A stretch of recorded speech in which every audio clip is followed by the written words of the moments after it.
অবশেষে হাজারো জল্পনা কল্পনার জবনিকা পড়ল। প্রায় 3.5 বছর পর সম্প্রসারিত হল রাজ্য মন্ত্রিসভা। নতুন মন্ত্রিসভায় শপথ গ্রহণ করলেন সূর্যমণিনগর বিধানসভা কেন্দ্রের বিধায়ক রামপ্রসাদ পাল, মজলিশপুর বিধানসভা কেন্দ্রের বিধায়ক সুশান্ত চৌধুরী এবং পাবিয়াছড়া বিধানসভা কেন্দ্রের বিধায়ক ভগবান দাস। মঙ্গলবার দুপুরে আগরতলা রাজভবনে অনুষ্ঠিত হয় শপথ গ্রহণ সমারোহ।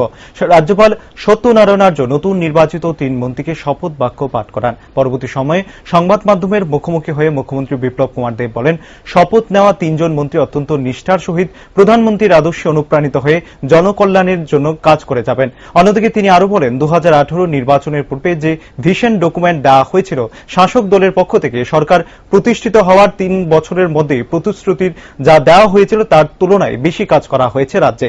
আগামী দিনেও এই ধরনের উন্নয়নমূলক কাজ অব্যাহত থাকবে।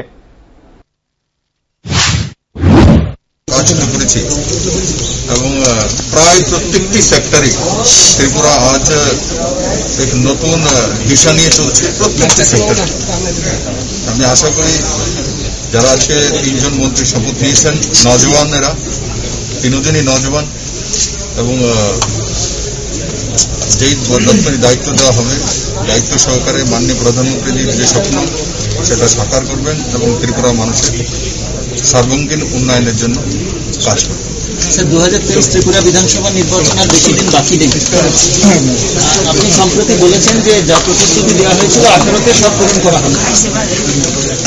প্রতিশ্রুতি অনেক পূরণ হয়ে গেছে। এই রাজ্যে অনেক সরকার ছিল, অনেকবার এসছে, কেউ প্রতিশ্রুতি সম্বন্ধে কখনো প্রশ্ন ওঠায়নি। সাংবাদিকরাও বিশ্বাস করে বলেই প্রতিশ্রুতি বিষয়ে আমাকে জিজ্ঞাসা করা বা আমাদের সরকারকে জিজ্ঞাসা করা। এই সরকার প্রতিজ্ঞাবদ্ধ সরকার। নরেন্দ্র ভাই মোদী হীরা দেওয়ার কথা বলেছিলেন, ইনি 2 বছরের মধ্যে হীরা দিয়েছেন। আর আমি তো বললাম প্রত্যেকটা প্যারামিটারে ভিশন ডকুমেন্টসে যা বলেছি তার চাইতে বেশি কাজ হচ্ছে।